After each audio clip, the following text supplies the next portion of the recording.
Perkenalkan, nama saya Timothy. Saya adalah seorang guru, pengusaha online, penerjemah, dan juga digital networker. Saya ingin berbagi kisah saya, bagaimana Tuhan sudah menolong keluarga kami.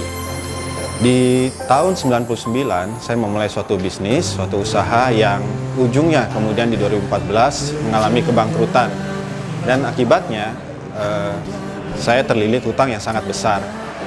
Dan selama 11 tahun, saya dan istri harus bekerja dengan sangat keras sekali untuk bisa membayar hutang-hutang itu.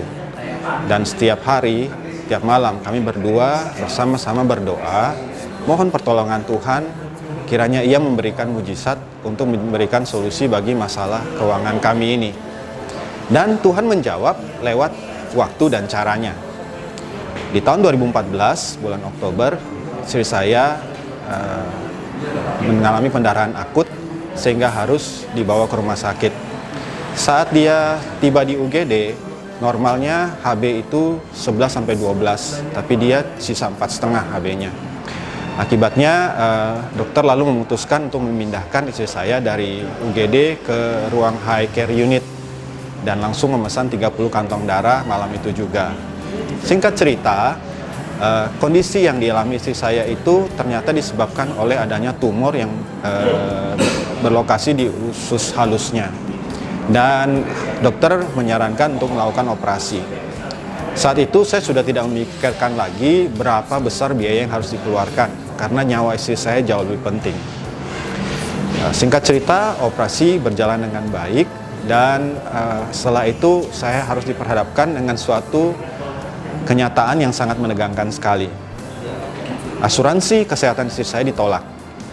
Saya bingung, kemana saya harus mencari uang kurang lebih 200 juta untuk membayar seluruh biaya rumah sakit tersebut.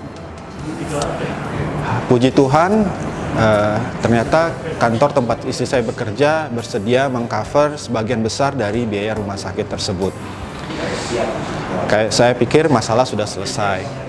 Ternyata kondisi yang dialami oleh istri saya itu membutuhkan perawatan lanjutan. Dokter berkata bahwa istri saya harus minum obat selama 3 tahun untuk mencegah tumor itu kembali lagi. Dan ternyata obat yang harus istri saya konsumsi itu biayanya sangat mahal sekali.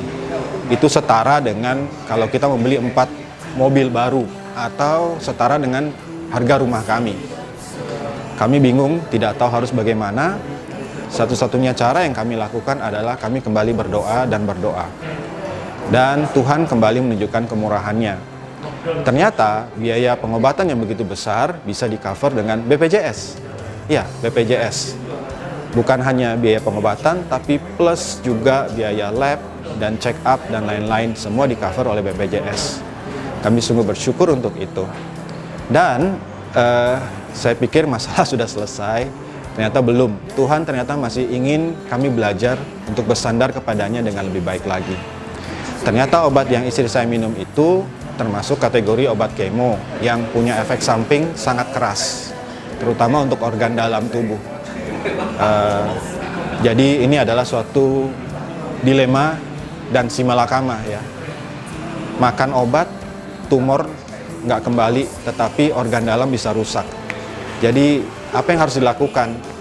Setelah berkonsultasi dengan dokter, dia menyarankan agar istri saya mencari suplemen dengan antioksidan yang kuat untuk melawan efek samping dari obat ini. Lalu saya pun mulai mencari, dan setelah 8 bulan saya menemukan suplemen tersebut. Dan di Oktober 2015, 1 tahun setelah istri saya dioperasi, dia mulai konsumsi suplemen tersebut. Haleluya, hasilnya bagus ya. Bukan saja efek sampingnya bisa dihadang ya, tapi beberapa masalah kesehatan yang selama ini istri saya alami seperti sakit mah itu juga bisa diselesaikan. Saya dan anak-anak juga kemudian merasakan manfaat dari suplemen ini.